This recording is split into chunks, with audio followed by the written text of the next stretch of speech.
Okay, so I want to talk about interpersonal skills because it's at the heart of good communication is this idea of us as good communicators, and that means the way that we actually deliver and receive that information, the interpersonal interactions between us and other people, and the skills involved in that when we're communicating. So I just want to unpack that a little bit, making sure that we're all on the same page in terms of some of the considerations and best practices around that.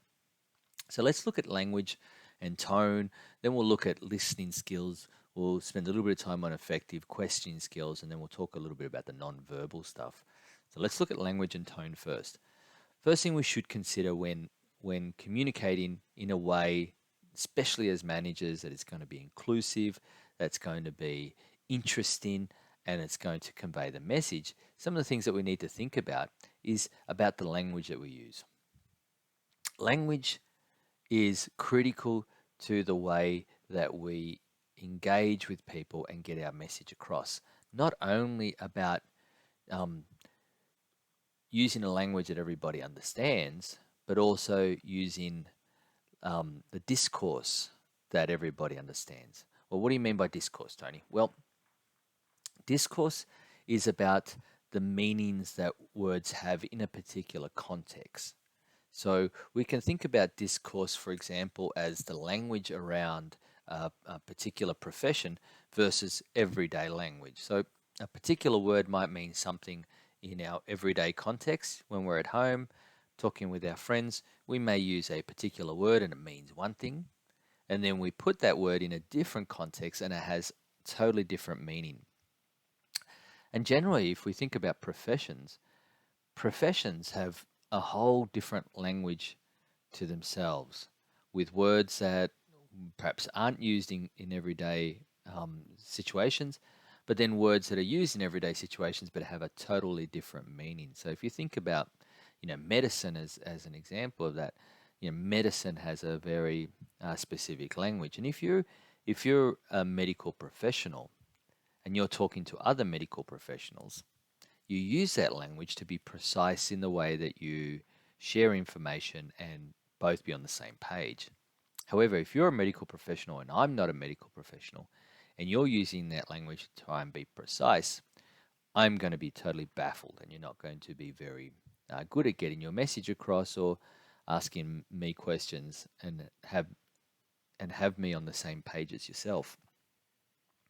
So, one of the things that we need to be aware of is adjusting our language to be inclusive, understanding when we analyze the audience, as we spoke about earlier, and we understand our audience's things like their knowledge and their expertise and their attitude towards it, and we understand their language literacy and numeracy skills, we start to understand our audience a bit better. We can start to shape our language so that it's aligned with their understanding to get the best. So if we do that analysis of the audience, we determine that they're a professional in the same space that we are and have a good understanding of what we're talking about. We can be quite technical with our language using discourse that's associated with our discipline, and we'll both be able to communicate in an effective and precise manner. However, if one of us isn't, we need to adjust that so that when using terms that are more familiar and therefore inclusive, including everybody, other than words that are not familiar and concepts that are not familiar and excluding people. Um, and it's this idea of, you don't want to be verbose, you don't want to be overly wordy, you don't want to be necessarily flamboyant, but you want to keep the message as simple as possible to be as precise as possible without being condescending or belittling the other person. So finding a common ground that we both can share that's going to make the communication effective. And if we're going to use things like technical terms like acronyms or specific phrases, that we introduce them first before we start using. So we might say, look, we've got this process, ABC process, which stands for this, and it's used in this context. And then you can say, okay, so by using process ABC, we're going to do this, this, and this. Um, So really introducing any of those unfamiliar terms if you must use them. Of course, avoiding things like jargon or slang that perhaps is not going to, that is just going to potentially confuse people rather than make them, bring them into the discussion. And also thinking about the voice that we use, whether we're using active or passive voice. If you're familiar with the concept, uh, you'll know that active voice is when you put the subject before the action. So, Tony wrote the report, Tony being the subject, the action being writing the report, is very direct, it's very active. So if I'm trying to be direct and cut to the chase, that's a terrific way to communicate. Tony wrote the report, Tony needs to do this, or we're going to do this. The alternative to that is a passive voice, and passive voice is where we flip them the other way around. So we can say, the report was written by Tony. So we're actually talking about the report first, and then we're talking about the subject or the individual involved second. Um, that's a little bit more. It's called passive because it's not as direct as using the active voice, and it's often used to soften the message. So if we're delivering bad news or perhaps a message that's going to be harsh, and we want to try and soften the blow a little bit, passive voice is at one technique that you can use. So instead of saying the team has denied your claim, which is quite direct, you can try and soften a little bit by using a passive voice and saying the claim was denied by the team. It's a little bit of a linguistic, I suppose, nuance there. But what it does is it just creates a little bit more space between the subject and the object. Particularly important when writing, but can also be something to be considered when verbally communicating with others, whether to soften the message or be quite direct.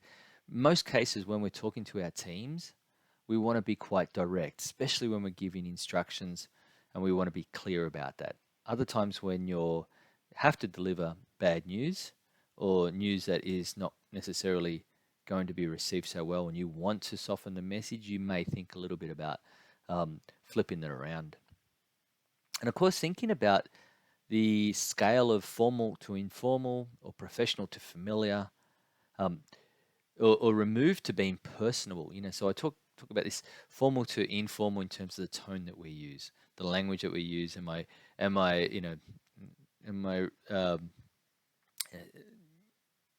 communicating in a way that's strictly representative of the organization, or I'm going to be a little bit more informal, putting a little bit more emotive language into the way that I speak, and be a bit more familiar with my body language, for example. And that sort of scales between that formal to informal or professional to familiar.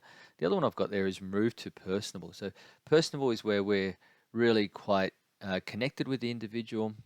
Removed is where we try and have a level of objectivity between it. So in that example I just used earlier, if we want to have a level of objectivity where someone's put in a claim and we've refused that claim and we want to have some objectivity in that, we might use quite a removed tone in the way that we communicate. In other times when we want to be quite close and quite connected with the person, it might be an important client or an important stakeholder, we might be quite personable and be a lot more familiar in that sense.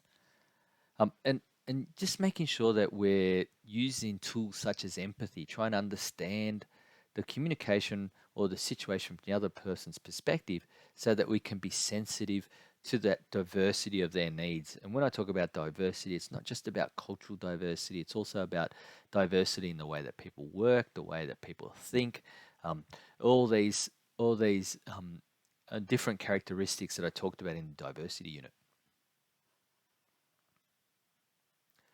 And part of that as well is just making sure that we listen effectively. And listening effectively, or effective listening, is different to just regular listening, because regular listening is where we hear noises and we may not necessarily be too connected to what is going on. Effective listening is where we really zone in on what's going on. And that is about focusing on both the content, whatever the content is that's been discussed, but also focusing in on the emotion, the the feelings behind that message. So someone may be talking to you as their manager about something that that that that one of their colleagues has done, which is incorrect, but you're also picking up in the tone of their voice and what they're saying that they're highly frustrated because it might be something that's been ongoing. So you want to reflect that back. You want to say, so you're focusing on the content and that emotion, and you might then reflect it back to say, okay, I understand that, from your perspective, this individual has done this incorrectly, and now it's multiple times and it's really frustrating for you. I understand that, and this is what we can do, or how do you think we should action this? So really about just relaying back that information using paraphrasing. And what that does is it just, one, by relaying it back, it lets the individual know that you're listening and paying attention. But two, it gives you an opportunity for them to confirm whether the message is correct or whether it needs to be adjusted or whether you've totally misunderstood.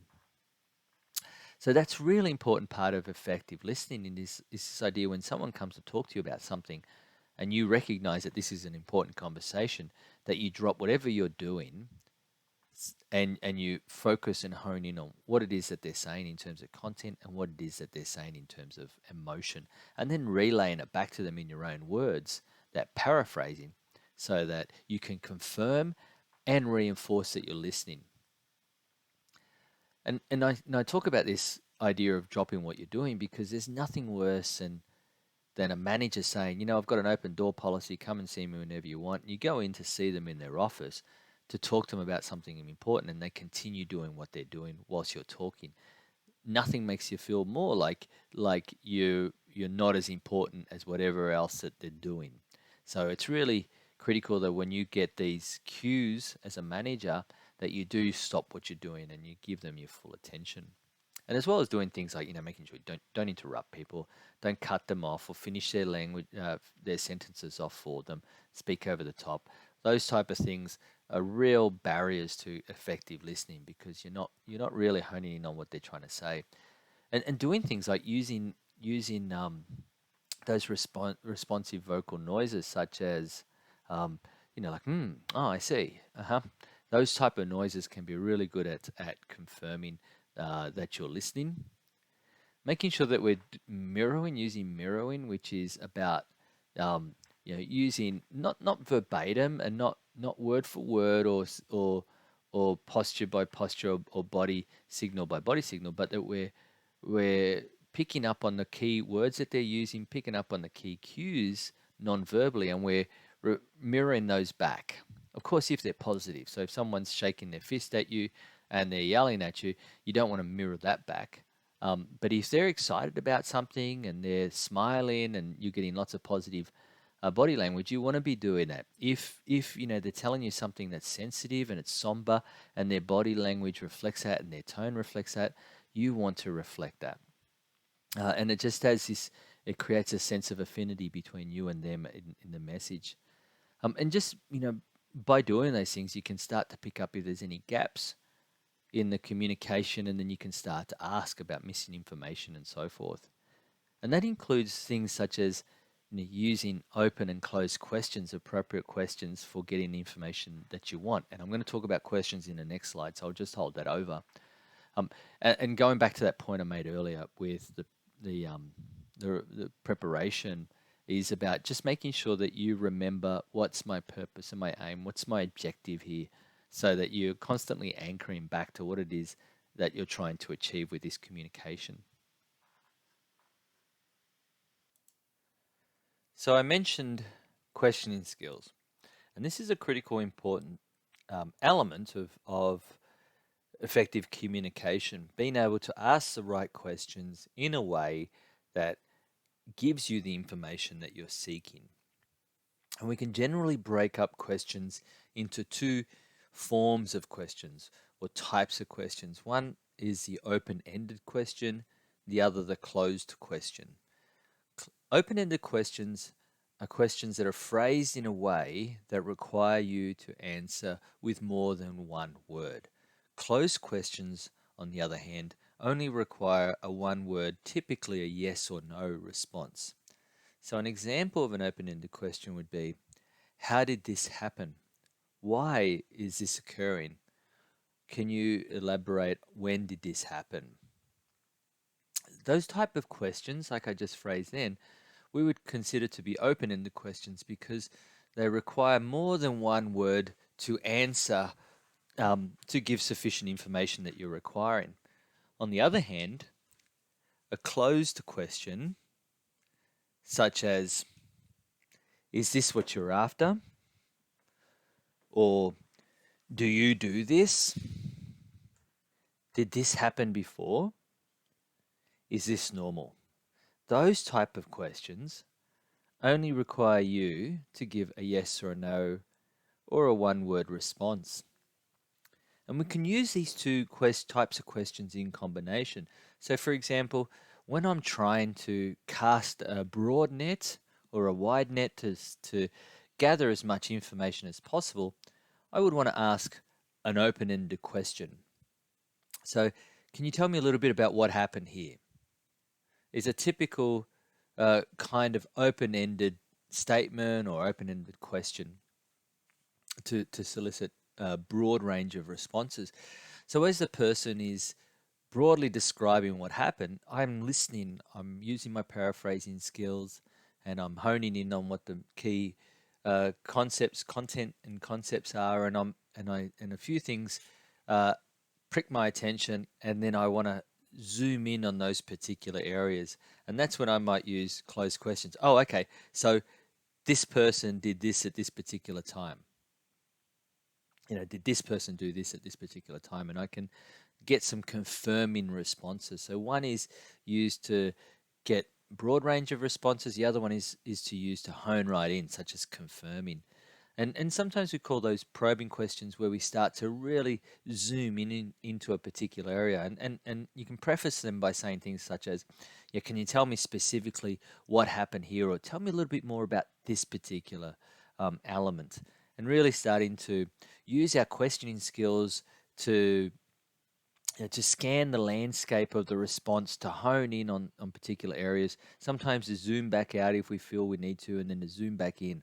We can really guide the conversation and the attention or focus of the conversation by using the right type of questions to shape it and direct it.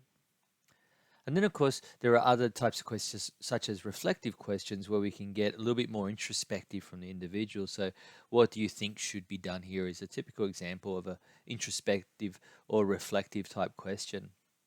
And again, just making sure that we're adjusting our language when we're using our questioning skills, so that the purpose of good communication is that people do not focus on what you say, they just get absorbed in the message.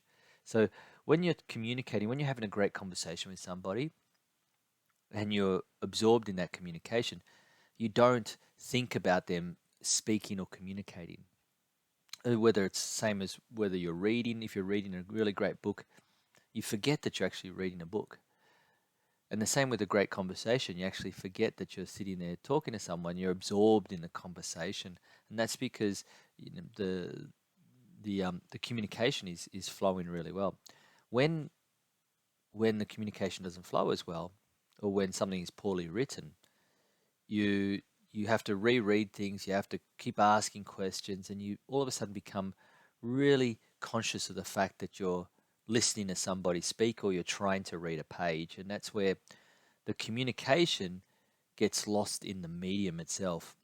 Um, you're trying to have a conversation with someone, all you can do is focus on these big words that they're using that I barely understand, or not really sure about what they mean, or I don't think are appropriate in the context.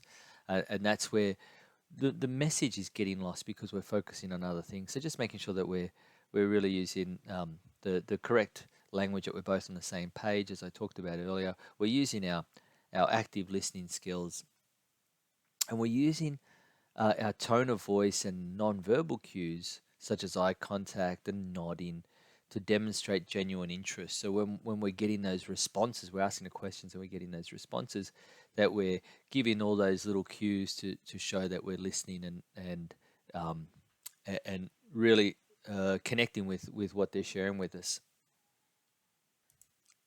And uh, the last particular element of interpersonal communication I want to talk about is the nonverbal cues to communicate effectively. And nonverbal can mean things such as facial expressions, the smiling, eye contact, and the nodding, the body language, such as open postures or body positioning or orientation, which way we're facing or positioning our body. Can also be things such as environmental factors, such a barrier between people. So, um, two people sitting in an office with a desk between them, the desk acts as a barrier. If I want to be really personable and I want to be um, really connected in our conversation, I might pull my chair along to the side so we're sitting side by side. We're not so that we're shoulder to shoulder, but that we may angle the chairs a little bit, not so we're not directly facing each other, but we're in that 45-degree vicinity of facing each other, and that makes it a lot more personable. And we use these things. We use body language. We're looking at people's open posture. We're looking at people's body orientation, whether their arms are crossed and legs are crossed, whether they're maintaining eye contact, whether they're smiling. We're looking for all these cues to see if they're consistent with what they're saying. So our nonverbal cues are supporting the verbal cues. So we're asking questions and someone's responding and they're talking about they're giving us a positive response to a question that we've asked. We're looking for those cues non-verbally, and if there's a mismatch between what they're saying, so they're saying something really positive but we're getting all these negative vibes off their body language, that might trigger us to ask a few more questions and probe a bit more, just to sort of make sure that what they're saying is consistent with what they're actually feeling. Um, and then the flip side of that is that we have to ensure that when we're communicating, that our verbal and our non-verbal cues are in sync, so that if we're saying something positive, our body language is positive. If we ask people to be open and honest and come and talk to me about this, my body language reflects that openness, and I'm not using any shields, or I haven't got my arms and legs crossed, and I'm not frowning and so forth. We also should be thinking about things such as paralanguage, and the paralanguage are the non-language elements of discussion, the non-lexical stuff, such as the intonations, um, in the ups and downs that our voice takes when we speak, or the pitch of our voice, where we emphasize particular parts of a word or a sentence, the speed in which we speak, so that there's a variable speed. It's not too fast, it's not too slow, it's not always the same. We make hesitant noises such as a sigh or particular tones. They can be paralanguage as well, and making sure that we're using those when appropriate and avoiding those when it's not appropriate. Those type of things as well become really important when we communicate, because